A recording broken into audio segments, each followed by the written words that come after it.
Bienvenidos al segundo capítulo de Acólitos del Régimen, este segmento donde hablamos sobre los defensores acérrimos del régimen que gobierna Cuba, fieles seguidores de la Revolución Cubana, que no han vivido un solo día sufriendo las consecuencias de sus políticas. Hoy vamos a hablar de Christian Smalls, fundador del primer sindicato de Amazon en los Estados Unidos. Él es considerado en su país como un ícono sindical por este importante avance en materia de representación laboral, al ser Amazon el segundo mayor empleador de los Estados Unidos, después de Walmart.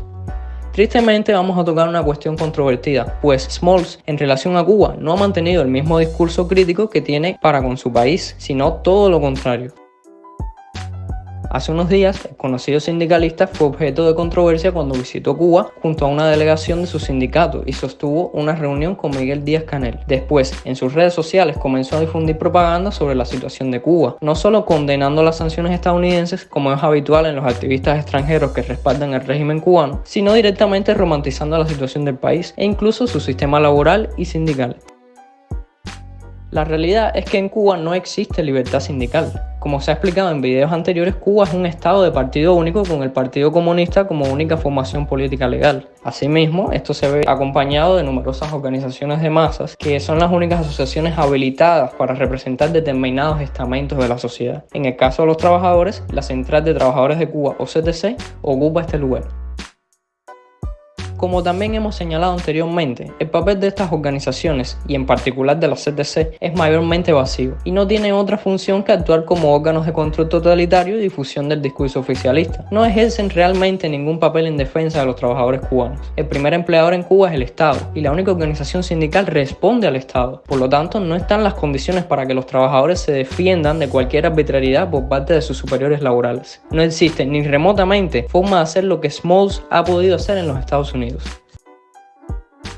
Tras el triunfo de la Revolución Cubana, la verdadera CTC fue rápidamente cooptada por el nuevo gobierno y su directiva fue reemplazada por una leal a Fidel Castro. El encargado de encabezar esta directiva fue David Salvador, quien, al ser consultado sobre cuál sería el proyecto de los trabajadores, respondió: "Lo que diga el comandante".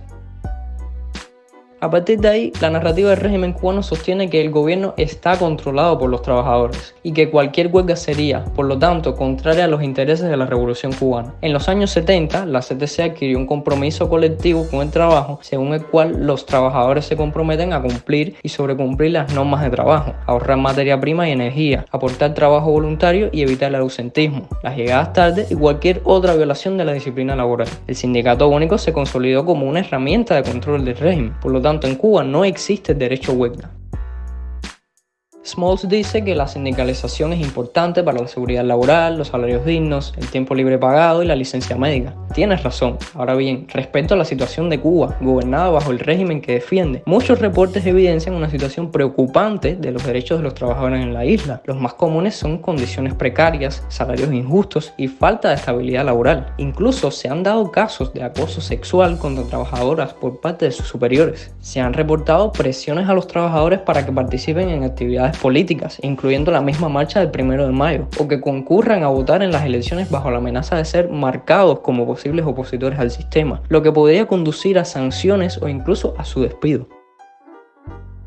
Una de las principales demandas de Smalls en Amazon, por ejemplo, fue que los trabajadores de la compañía eran sometidos a vigilancia invasiva por parte de sus empleadores, esto con el objetivo de vigilar su rendimiento. Por tanto, resulta indignante que defienda un sistema laboral como el de Cuba, donde sus trabajadores son directamente vigilados por sus superiores, y con el objetivo de asegurar que siguen apoyando al régimen gobernante, siendo hasta sistemáticamente presionados políticamente.